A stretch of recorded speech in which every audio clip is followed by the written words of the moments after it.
August 9, 1945. Tokyo, Japan.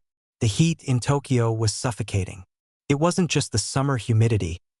It was the heat of a city that had been burning for months. The B-29 superfortresses had turned the wooden metropolis into a wasteland of ash and charred ruins. Deep beneath the imperial palace, in a reinforced concrete bunker known as the Abunko, the air was stale. The ventilation fans hummed a monotonous drone, barely masking the smell of sweat and fear. Around a long table covered in green baize sat the Big Six, the Supreme Council for the direction of the war. These were the men who held the life and death of 70 million Japanese in their hands. General Korechika Anami, the Minister of War, sat like a stone statue. His uniform was crisp, his face impassive. He was the embodiment of the samurai spirit. He believed in one thing, the decisive battle. "We cannot surrender," Anami said, his voice low but vibrating with intensity. "If we fight on the mainland, if we force the Americans to bleed on our beaches, they will negotiate. We can keep our honor. We can keep the emperor." Foreign Minister Shigenori Togo looked at him with weary eyes. "General, Hiroshima is gone. Wiped off the map by one bomb. The Soviets have invaded Manchuria this morning. Our army there is collapsing. We have no fuel. We have no ammunition. We are fighting with bamboo spears against the sun itself."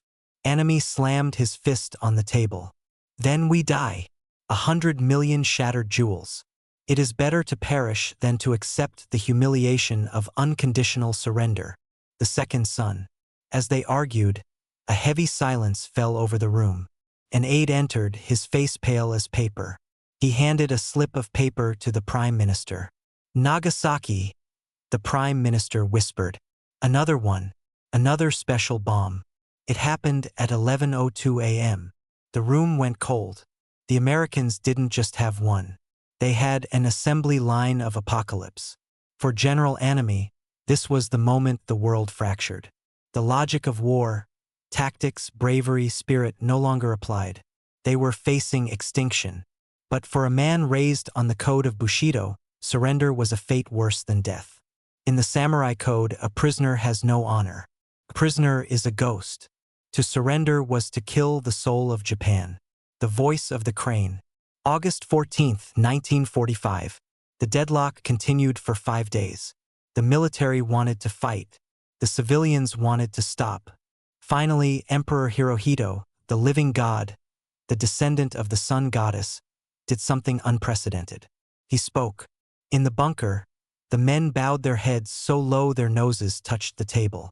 "I have listened to your arguments." The emperor's voice was high and thin, shaking slightly. "But I cannot bear to see my innocent people suffer any longer. The time has come to bear the unbearable, to endure the unendurable." He wiped a tear from his eye with a white glove. "I accept the Allied terms." The decision was made. The war was over. But for the men in the room, the nightmare was just beginning. They now had to choose. Live in shame or die in honor. The night of the traitors. General Anami returned to the War Ministry. The atmosphere was electric. Young officers, eyes burning with fanaticism, were waiting for him. They were led by Major Kenji Hatanaka. "Minister," Hatanaka shouted, tears streaming down his face. "You cannot let this happen. The surrender is a lie. Traitors have tricked the emperor. We must seize the palace. We must destroy the recording of the surrender broadcast. We will fight until the last man." This was the Kyujo incident, a coup d'état in the making. They wanted Anami to lead them. If the Minister of War ordered the army to ignore the surrender, the war would continue. Anami looked at the young major. He saw his own reflection. He saw the pure, unadulterated spirit of Japan. But he also saw the emperor's tear. "The emperor has spoken," Anami said quietly. "As a soldier, I must obey." "But sir—" "Enough!" Anami roared. "Those who disobey the emperor must cut down my body first." He walked past them into his office. He knew what he had to do. He could not stop the surrender. That would be treason against the emperor. But he could not live to see it. That would be treason against his honor. There was only one path left. The Ritual. August 15, 1945. 4 a.m. While Major Hatanaka and his rebels ran through the burning streets of Tokyo, killing the commander of the Imperial Guard and trying to find the Emperor's recording, General Anami prepared for his end. He put on a white shirt, the color of death in Japan. He knelt on a tatami mat facing the Imperial Palace. Outside, the cicadas were starting to sing, a deafening chorus signaling the coming heat of the day. Anami took out his short sword. It was a family heirloom, razor-sharp. He poured a cup of sake. He drank it slowly. He took a brush and wrote a death poem, haiku, on a scroll. I, with my death, humbly apologize to the Emperor for the great crime. The great crime was losing the war. He did not choose the pistol. The pistol was a modern weapon, a Western weapon. He chose seppuku, ritual disembowelment. It was the most painful way to die. It was a test of will. He unbuttoned his shirt, exposing his stomach. He grasped the blade with both hands. He didn't hesitate. He plunged the steel into the left side of his abdomen. The pain was blinding, but Anami did not scream. He did not grunt. He pulled the blade across his stomach to the right, slicing through muscle and organ. Then, with his last ounce of strength, he pulled it upward. The classic crosscut. He slumped forward, blood pooling on the white tatami. His aide-de-camp found him minutes later. Anami was still breathing. He was conscious. Sir, the aide wept. Shall I assist you? Shall I deliver the kaishaku, the mercy blow to the neck? No, Anami whispered, blood bubbling from his lips. Let me bleed. I want to feel the pain of the country. He took hours to die. Outside, the coup failed. Major Hatanaka, realizing Anami would not join him and the army would not rise, went to the plaza in front of the Imperial Palace. He pulled out a pistol and shot himself in the head. At noon, the Emperor's voice broadcast over the radio. The war ended. General Anami's body was cold. He had chosen the ancient way. He had washed away his shame with blood, the shadow of the noose. But not everyone chose the sword. Across Tokyo, in a modest house in the Setagaya district, another man sat smoking a cigarette. He was the face of the war. The man the Americans called Razor. The man whose face was on every propaganda poster in the U.S., depicted with fangs and blood. General Hideki Tojo, former prime minister. He heard the Emperor's broadcast. He saw the American planes flying low over the city, victorious. He looked at the charcoal brazier in his room. He looked at his collection of swords. He knew the Americans were coming for him. He was number one on the list. His wife, Katsuko, looked at him with fearful eyes. What will you do? She asked. Tojo touched the pocket of his shirt. Inside was a doctor's marker. He had asked a physician to mark the exact spot of his heart with charcoal. I will not be paraded like a monkey in an American zoo, Tojo said. I will die a soldier. He didn't want the sword. He wanted the pistol, a Colt .32 caliber. He waited. September 8, 1945. The sound of jeeps, heavy boots on the gravel, the shouting of MPs in English. Tojo, open up. This is the U.S. Army. The press was there too. Reporters, photographers, cameramen. They swarmed the garden like vultures. Tojo sat in his chair. He was wearing a white shirt. He could hear them pounding on the door. He took the Colt. He aimed at the charcoal mark on his chest. This was it. The honorable exit. He closed his eyes. Bang! The gunshot echoed through the house. The Americans kicked the door down and rushed in. Tojo was slumped in the chair, blood spreading across his chest. He had done it. He had cheated the hangman, or so he thought. As the American soldiers surrounded him, Tojo opened his eyes. He coughed. He had missed. The bullet had passed through his chest but missed the heart by millimeters. It had punctured a lung.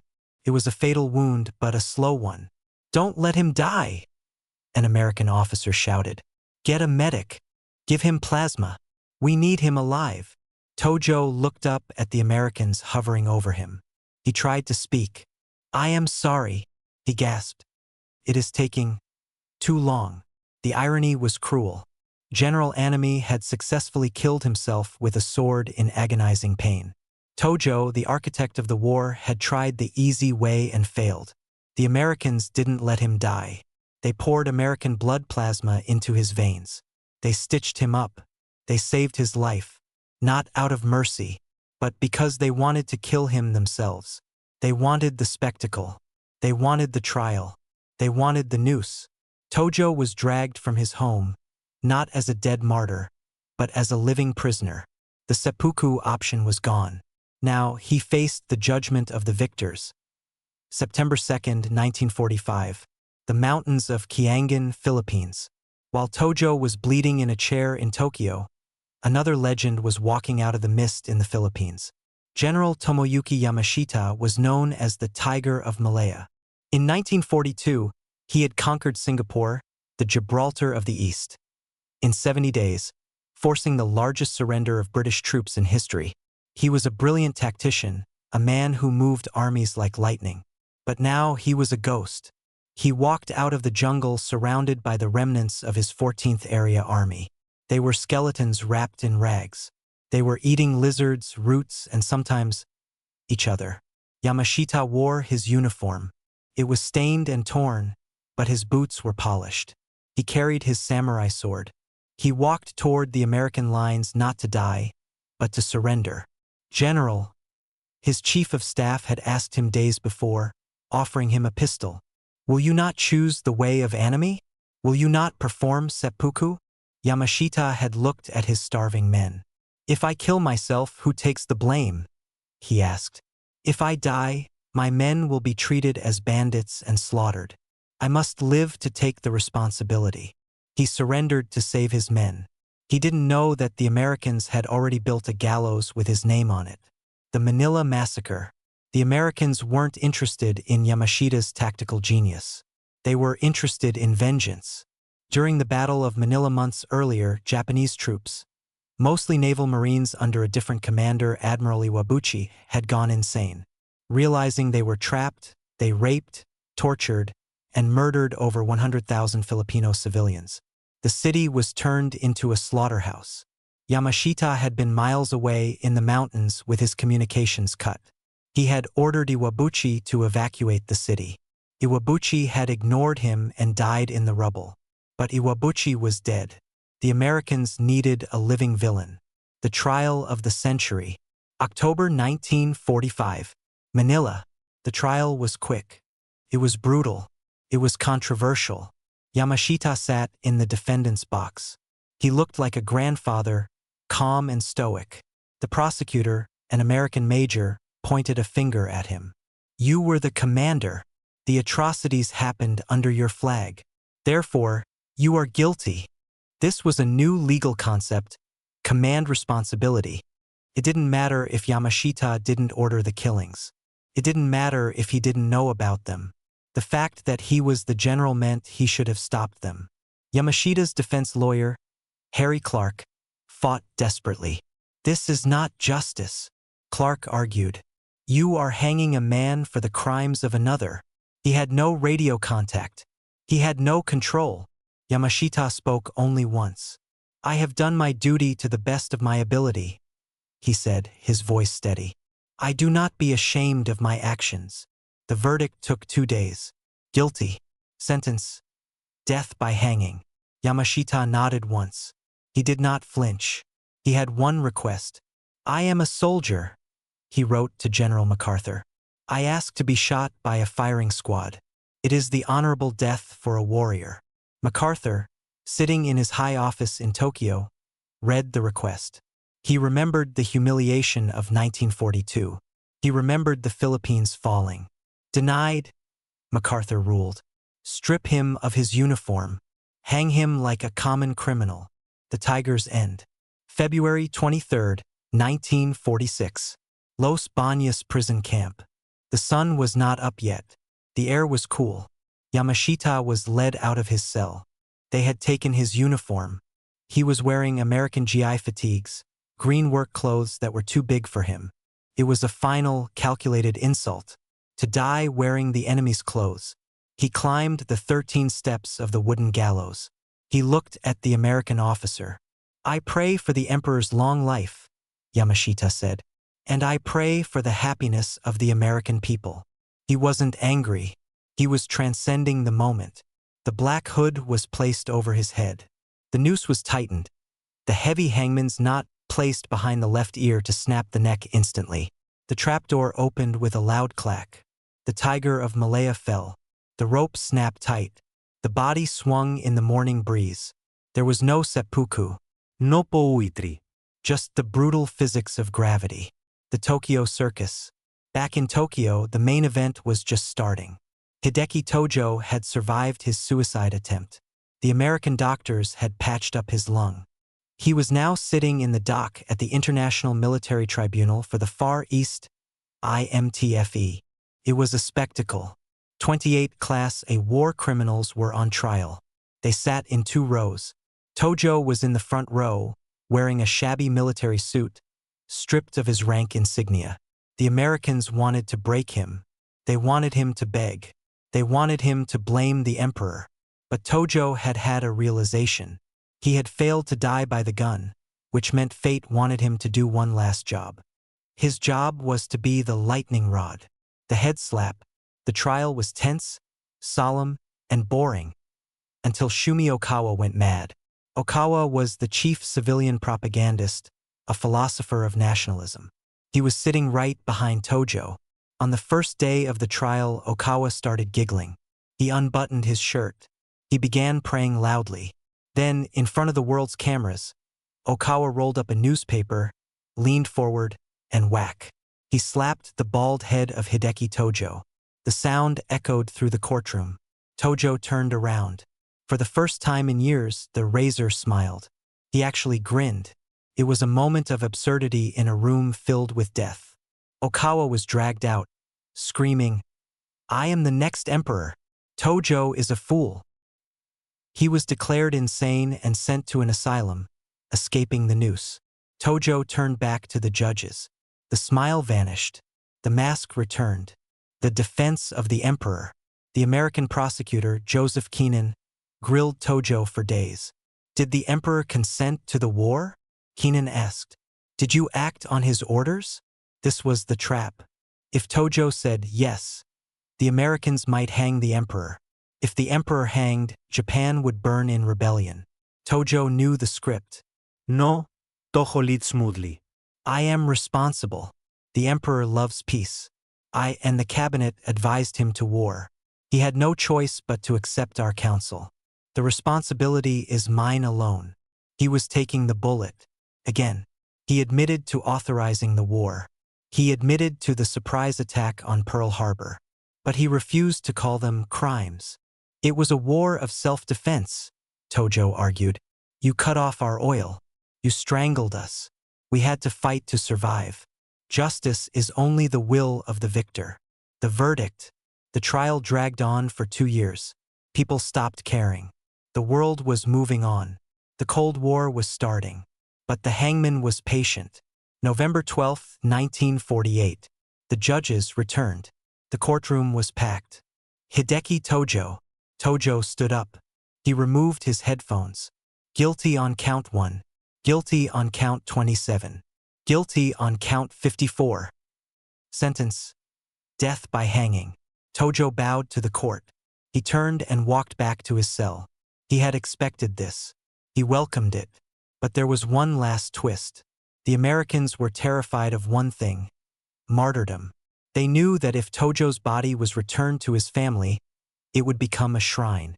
His grave would become a pilgrimage site for neo-nationalists. So the Americans devised a secret plan. A plan to erase Tojo from the face of the earth completely. The last night, December 22, 1948. Sugamo Prison. It was a cold night. Tojo ate his final meal. American roast chicken. He wrote a final poem. He left his dentures in a cup. The dentures had "Remember Pearl Harbor" secretly drilled into them by a mischievous American dentist. A secret Tojo took to his grave. He walked to the gallows room. 6 other commanders were with him. They were hooded. Tojo shouted one last thing: "Banzai!" The trapdoor opened. The cremation. But the story didn't end with the snap of the neck. Usually, bodies were given to families. Not this time. In the dead of night, U.S. Army trucks loaded the coffins of Tojo and the 6 others. They drove to a municipal crematorium in Yokohama. The facility was surrounded by armed guards. The workers were told to leave. American soldiers took over the ovens.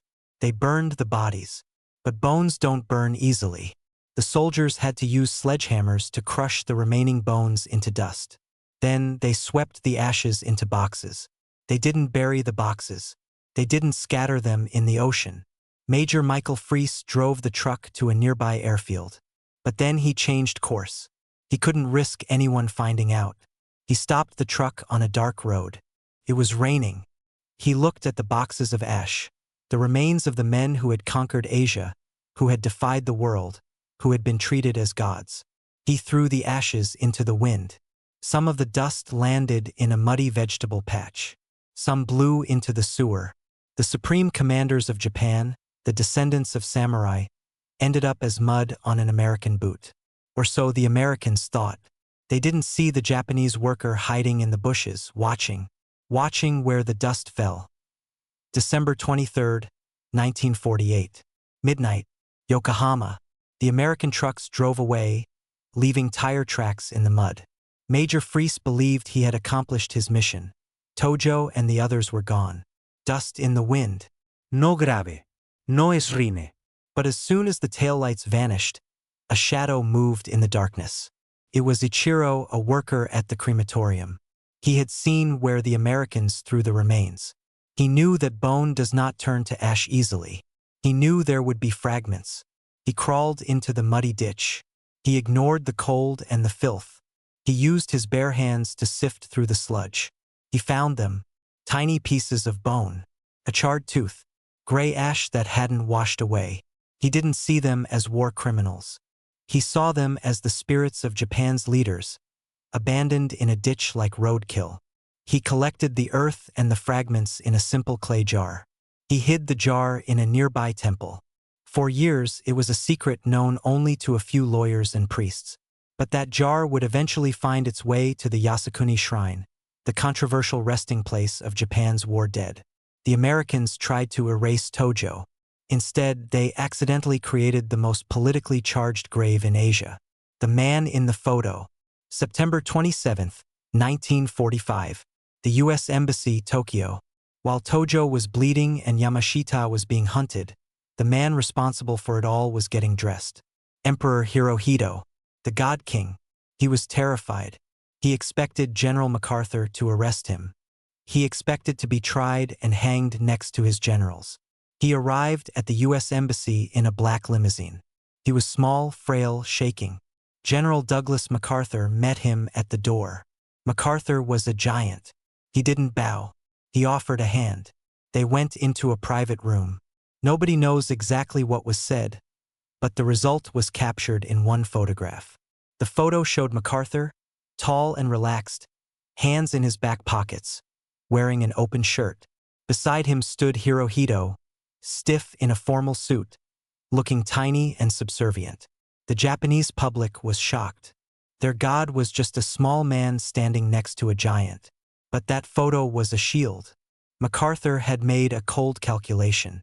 If we hang the emperor, he cabled to Washington, Japan will collapse into chaos. We will need 1 million soldiers to occupy the country forever. We need him to keep the peace. So a deal was struck. Hirohito would renounce his divinity. He would become a human symbol. In exchange, he would get total immunity. He would never sit in the dock. He would never testify. He would live in his palace, studying marine biology, while his loyal servants marched to the gallows to die for his decisions. The royal shield. The immunity didn't just cover the emperor, covered his blood. Prince Asaka was the emperor's uncle. In 1937, he was the commander in charge of the capture of Nanking. Under his command, the rape of Nanking occurred. 300,000 Chinese civilians were slaughtered. Women were brutalized. It was one of the darkest crimes of the 20th century. If justice was blind, Asaka should have been the first to hang. But he had the golden blood. The Americans granted immunity to the entire imperial family. While General Matsui, who was sick and barely in command during Nanking, was hanged for the crimes, Prince Asaka, the man who actually issued the order to kill all captives, was playing golf. He lived a life of luxury. He converted to Catholicism. He died of old age in 1981, at the age of 93. He never spent a day in jail. The devil's bargain. But the darkest deal wasn't made with royalty. It was made with a monster, General Shiro Ishii. He was the commander of Unit 731. In a secret facility in Manchuria, Ishii had conducted experiments that made the Nazis look like amateurs. He froze living people to study frostbite. He injected prisoners with anthrax and plague. He performed vivisections, dissection of live bodies, without anesthesia. He called his victims Maryuta, logs. When the war ended, Ishii faked his own death and hid. But the Americans found him. Ishii didn't beg. He negotiated. "I have data," Ishii told the American interrogators. "I know how the human body reacts to every biological weapon. I have slides. I have charts. I have the results of years of human testing." The Soviets wanted Ishii. They wanted to hang him, but the Cold War was starting. The Americans wanted the biological weapon data before the Russians got it. General MacArthur sent a secret cable. The value of the Japanese BW, biological warfare, data to U.S. national security far outweighs the value of war crimes prosecution. The deal, Ishii gave the Americans his files. In exchange, he was given full immunity. The man who had dissected children alive was not punished. He was given a pension. Shiro Ishii lived quietly in Tokyo. He didn't hide. He opened a clinic where he treated local children for free. He died of throat cancer in 1959, a free man, surrounded by his family. The Last Laugh, 1978. Yasukuni Shrine, Tokyo. Decades had passed. Japan had risen from the ashes to become an economic superpower. The war was a distant memory. But in October 1978, the head priest of the Yasukuni Shrine made a secret decision. He took the spirits of the 14 Class A war criminals, including Tojo, Itagaki, and Kimura, and enshrined them. He added their names to the list of deities protecting Japan. He used the remains from the clay jar, the bone fragments that Ichiro the worker had scraped from the mud, as the physical link. When the news broke, it caused a diplomatic firestorm. China and Korea were furious. The emperor stopped visiting the shrine. But the names remained. Epilogue: The Two Graves. History is written by the victors, but it is survived by the vanquished. General Yamashita, the tiger, lies in a simple grave in a public cemetery in Tokyo. His execution is still studied in law schools as a potential miscarriage of justice. General Anami, the samurai, is revered by traditionalists as the last true warrior of Japan. His blood-stained shirt is still preserved in a museum. Hideki Tojo has no grave. He is everywhere and nowhere. His ashes are scattered in the Pacific Ocean and hidden in a controversial shrine. And in the imperial palace, the current emperor reigns. He is the grandson of Hirohito. The line continues unbroken. The noose took the bodies. The sword took the honor. But the deal took the truth. In the end, the most powerful weapon of the war wasn't the atomic bomb. It was pragmatism. Justice was traded for data, and vengeance was traded for stability. The gods didn't fall. They just changed their clothes. The end.